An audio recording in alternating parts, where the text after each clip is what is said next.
Welcome my peeps, my peoples. Please like, comment, subscribe, share the video. It'd be greatly appreciated from the bottom of my heart, my peeps, my peoples. Peep Squad is in a building, baby. We're going to the top. We're going to bring others with us. So please become a part of Notification Squad. Peep Squad, hit that notification bell, baby. Know each and every time I drop a video and tell me what's on your mind. So let's talk about it. Let's talk about Empire Store Jussie Smollett. Yes, Jussie Smollett has been indicted. I was like, damn, this poor man went through hell in January of 2019. He just went through so much. He done lost his music career in so many words. Then on top of that, his time on the hit show Empire is going downhill. He's been fired from that show. He's been dismissed from that show. It's just like, damn, Jussie Smollett, you can't, he hasn't caught a break since. Lord have mercy. You're talking about being shamed and embarrassed and people just dogging you out, making gifts, making all types of accusations against you too as well. 1 minute people are with you, the next minute people ain't with you. I was like, Jussie Smollett that went to a whole lot, baby. I mean, that fateful day in Chicago when he was allegedly attacked, I know he wish he can go back and change the time. He can change that whole incident. He can change who he worked with. He wouldn't have worked with the Nigerian brothers at all. He would have just kept it moving. He wouldn't need them as a personal trainer or fitness or a nutritionist or anything else like that. Anything else like that Jussie Smollett claim. So poor Jussie Smollett, what a sad situation. So basically, Jussie Smollett has been indicted on 6 counts related to making separate false reports in Chicago. Police department officers claim he was the victim of a hate crime while knowing he was not the victim of a hate crime. Special prosecutor Dan Webb said in a statement released on Tuesday afternoon that Webb was appointed by a Cook County judge to continue looking into the false allegations after the Cook County State's attorney office dropped all the charges against the actor. So damn, they was looking for Jussie Smollett. They was not playing around, baby.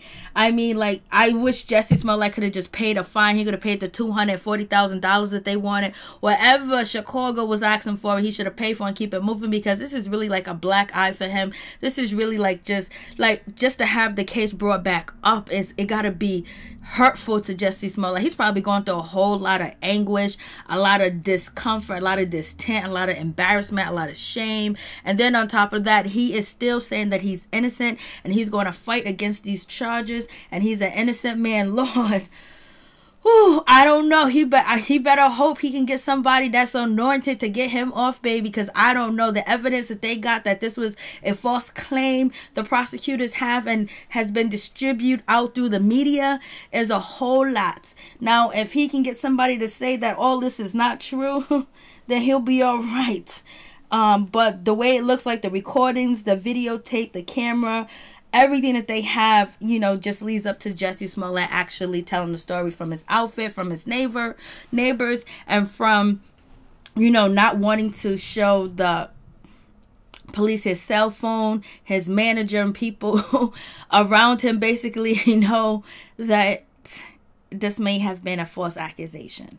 And people don't got his back like that. So when you think you're lonely now, wait until tonight. I know Jussie Smollett is going through it, baby. He's going through a whole lot because this is just tragic in so many different ways, because he had a promising career. He's a promising actor, singer, and there was a lot more, you know, in store for him too as well. There probably is, but right now, I don't know how he's going to do business, because basically he's like the butt of every jokes. And anytime, you know, news reporters, anchors, and blogs, they say, oh, you did the Jussie Smollett, basically. So I would just really want this case to go away. If I was Jussie Smollett, I would pay whatever money they want me to pay for, you know, wasting the Chicago police, you know, time and all the surveillance and investigations and forensics departments that you guys use, and the overtime, double time, triple time. I could pay. Somebody better. Lee Daniels, come through for me. Lee Daniels, I done made you some money if I was Jussie Smollett, because this is just like, it just really needs to go away for him, so it can just really die down for like a good year and a half, and then maybe he can, you know, come back and do what he need to do or whatever. But you know, he's really like the butt of people's jokes, and now going to court. Hopefully he'll take a plea deal. Hopefully he'll plead guilty if that's what he thinks that he needs to do, if it's going to be good for himself and his career or whatever. If not, then take it to trial. Hopefully you have a good attorney. Hopefully your attorney's well connected, because the situation with Jussie Smollett, people are just going to be closing the door on him because they're not going to want to be associated with this story with Jussie Smollett if they do a movie with him, if they have him brand their products and things like that. So it's a sad situation. So it seems like maybe Jussie Smollett think his only alternative is to go to court and try to beat the charges, and maybe he has an attorney that's trying to help him and telling him that, hey, you can beat the charges or whatever. I don't know, but do what's best for you, Jussie Smollett. But if I was you, I would want this case to go away quick, fast, and in a hurry, for real. So they continue the investigation of Jussie Smollett, and it's like this guy has been through the ringer too, especially as well when there was terroristic letters sent to, his former employer, to the office, basically with white powder, all that stuff, and then finding a lot of the evidence at the Nigerian brother's house, apartment, when they went to go search their apartment, and they found, pictures, they found the bleach, they found scissors that was involved, they found, noose and things like that. And then also Jussie Smollett saying that, he's saying that he screamed out mega or whatever, and basically saying that it was a racial, type of crime. It was a racist crime, like a hate crime against him because he's gay, he's black, and he was attacked. And so basically he's saying the attackers had mega hats, and they were Caucasian gentlemen, but the cameras showed that only 2 people that were standing there that night on that fateful time in Chicago on the coldest day living on earth, when Jussie Smollett was supposedly going to the subway and getting a sandwich, and he got robbed or detained, kidnapped. It only showed the 2 Nigerian brothers and nobody else.